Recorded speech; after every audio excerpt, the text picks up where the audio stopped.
Eu morei 5 anos na Cracolândia. O morador de rua sofre muitas violências gratuitas.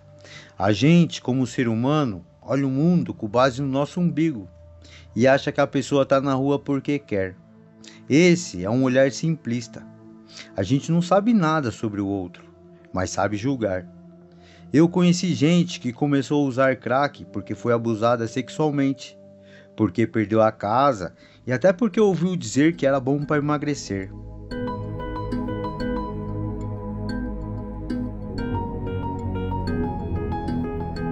Regis Adriano foi usuário de drogas por quase metade dos seus 49 anos. No auge da dependência química, fugiu de casa para morar na Cracolândia, no centro de São Paulo. Ele se internou 7 vezes para se livrar do crack.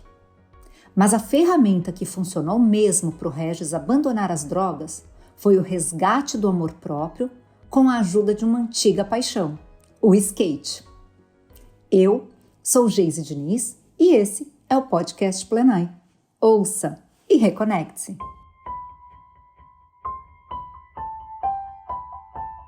Eu comecei a furtar com 8 anos de idade.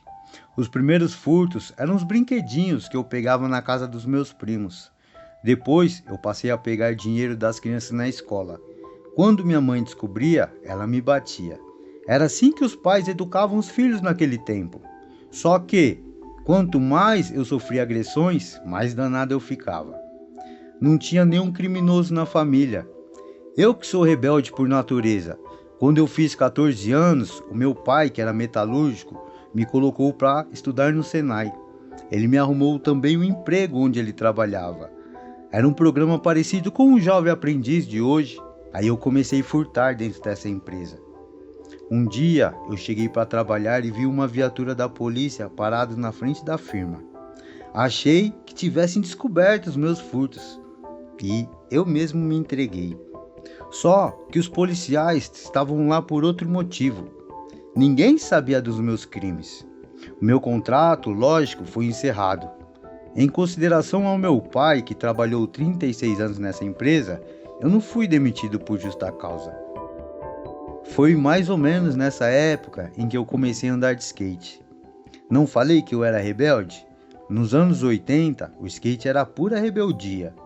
Hoje é esporte olímpico, mas naquele tempo era uma parada marginalizada, sem regras.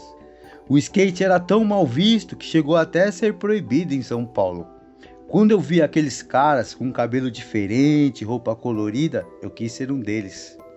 A galera do skate pichava, eu comecei a pichar também. A minha mãe, claro, não gostou. Não gostou nada disso, nem das minhas novas amizades. Mas se a minha mãe não gostava, aí é que eu gostava mais ainda.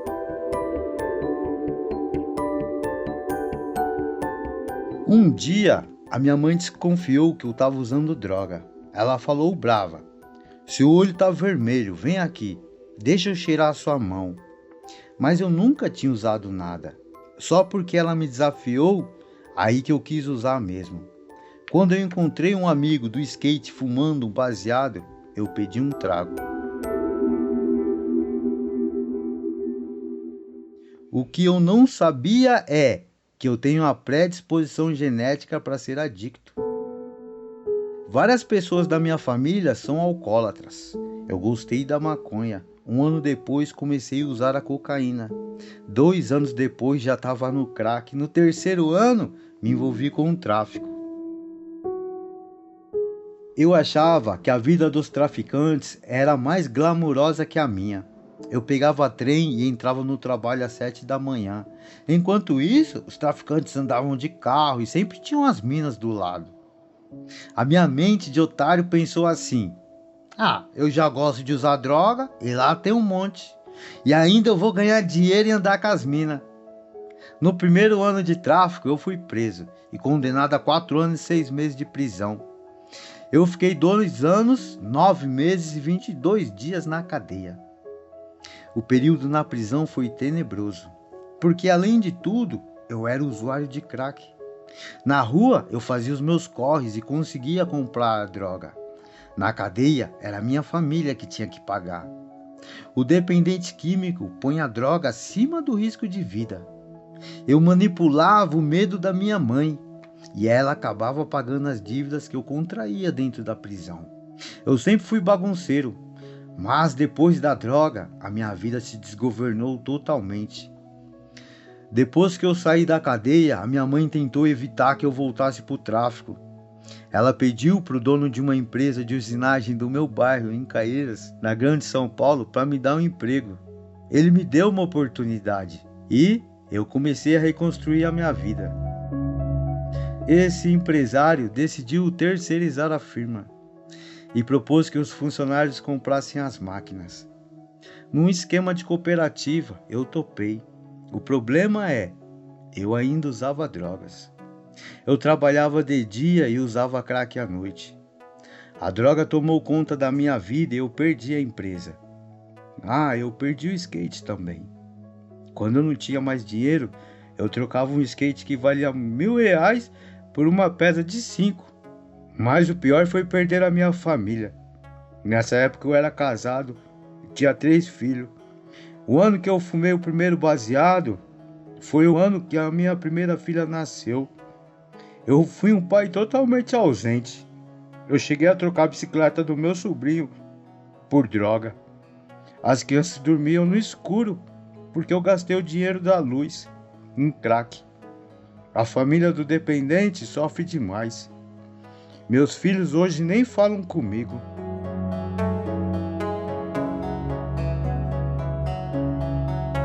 Eu decidi me internar pela primeira vez por vergonha dos meus erros.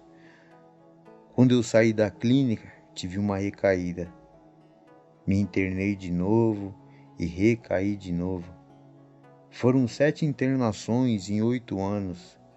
Em uma delas, eu fiquei 2 anos morando na clínica.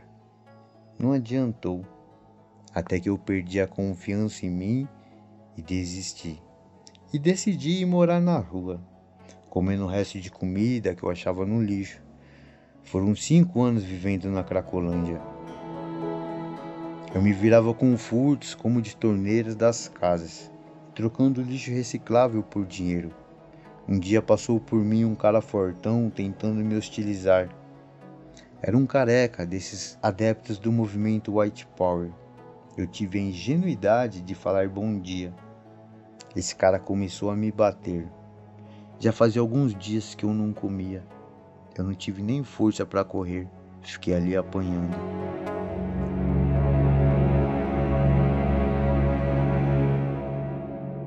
No centro de São Paulo, muita gente anda de skate. Teve um dia que eu estava pegando papelão e vi umas 1.000 pessoas descendo a Rua da Consolação.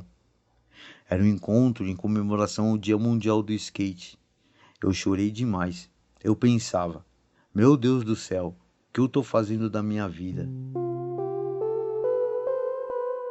De vez em quando eu pedia para dar uma voltinha numa pista. Aí os moleques falavam, ei tiozão, você não anda de skate nada. Aí eu respondia, deixa eu andar aí pra você ver. Aí eu dava um rolê e eles ficavam impressionados. Um deles me falou, ei tiozão, volta pra casa, mano. Você faz mal falta pro skate. O outro me disse, ei parça, você tem uma energia da hora. E frases assim me faziam chorar. O skate me lembrava da minha humanidade. Quando eu tava na rua, eu não me sentia mais um ser humano. Eu me sentia um bicho. Eu carregava muita culpa, muito trauma. Eu não conseguia ver o que eu tinha de bom. Eu só enxergava as partes ruins.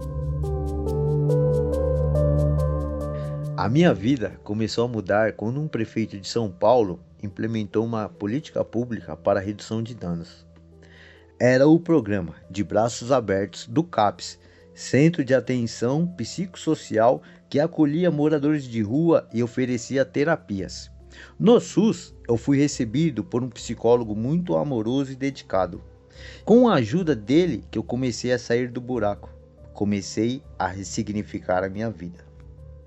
O primeiro passo foi enxergar a minha responsabilidade por aquela situação de vida. Várias vezes eu falava, o cara que me ofereceu a droga. Eu punha a culpa no outro, não em mim.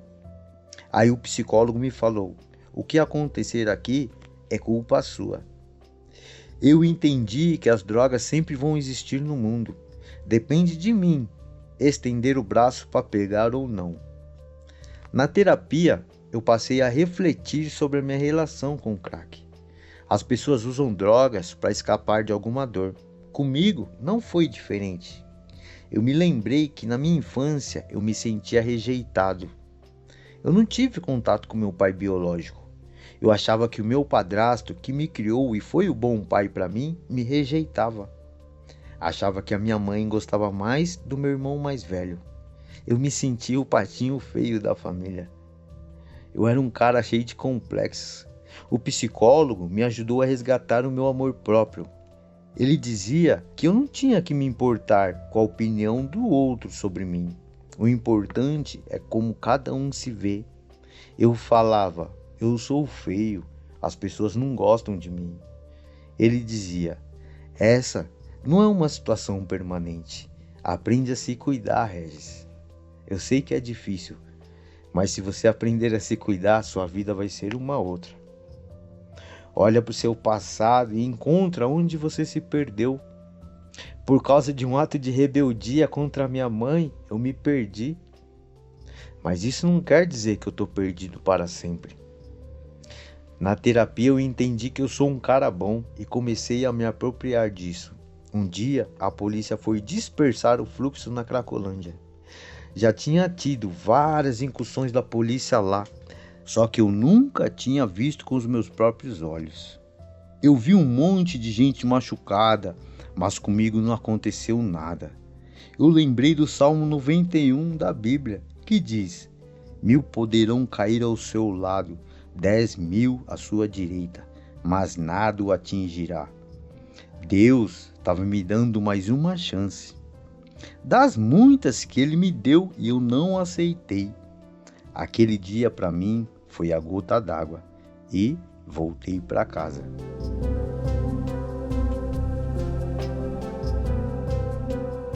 Eu continuei com a terapia e o psicólogo disse que eu precisava de alguma fonte de prazer para substituir a droga. Não na mesma intensidade, mas algo que me deixasse alegre. Muitas pessoas param de usar drogas e não buscam preencher o dia a dia com nada. Aí a vida parece vazia. O psicólogo me explicou sobre a importância da atividade física. O nosso cérebro libera serotonina e dopamina. São neurotransmissores responsáveis pelo bem-estar e pelo prazer. Era a justificativa que eu precisava para voltar ao skate. Já fazia uns 4 meses que eu não usava crack. Quando chegou o Dia Mundial do Skate, 21 de junho, a minha mãe, que já estava começando a acreditar em mim, viu o esporte com outros olhos. Ela me deu o dinheiro para eu levar os meus sobrinhos, que são crianças, no encontro. Foi um dia muito emocionante para mim. Quantas vezes eu saí de casa de skate e voltei a pé. Dessa vez eu voltei de trem, com o skate debaixo do braço e na companhia dos meus sobrinhos. Quando eu era novo, eu andava de skate pensando nas manobras. Agora ele é muito mais do que uma tábua de madeira com 4 rodinhas. Ele virou a minha ferramenta de resgate. 1, 2 ou 3 vezes por semana eu pego meu skate e só de sair por aí remando, o meu estresse e a minha ansiedade já vão diminuindo, consequentemente a minha fissura também. Depois que eu parei de usar drogas, eu voltei a estudar. Me formei no ensino médio, quero prestar vestibular para jornalismo. Eu escrevi um livro sobre a minha história. Ele se chama Skate no Caminho das Pedras. Pretendo publicar outro de poemas. A escrita virou a minha terapia. Eu publico os meus textos em uma página do Facebook que se chama Usuários. A minha história ajuda dependentes químicos e familiares de pessoas que passam por esse problema. A minha dopamina hoje é ajudar os outros. Eu tenho 49 anos, fui usuário de drogas por 25 anos. Fazem 4 anos, 8 meses que eu tô limpo. Eu não preciso mais da droga para ter prazer. Eu tenho o skate, que é uma fonte de prazer saudável. O esporte me ajudou a resgatar a autoestima, a sensação de superação e o senso de coletividade. De certa forma, é uma ferramenta de resgate, porque o crack tirou o skate de mim. Quando eu sinto o vento no rosto, eu me conecto com aquele Regis, o adolescente que nunca usou drogas. Eu me lembro que a minha vida pode ser outra. Eu não me abandono mais. Sou obstinado pela minha recuperação. E é isso que eu tento inspirar em outras pessoas, que elas sejam obstinadas pelas próprias vidas e pelos próprios sonhos.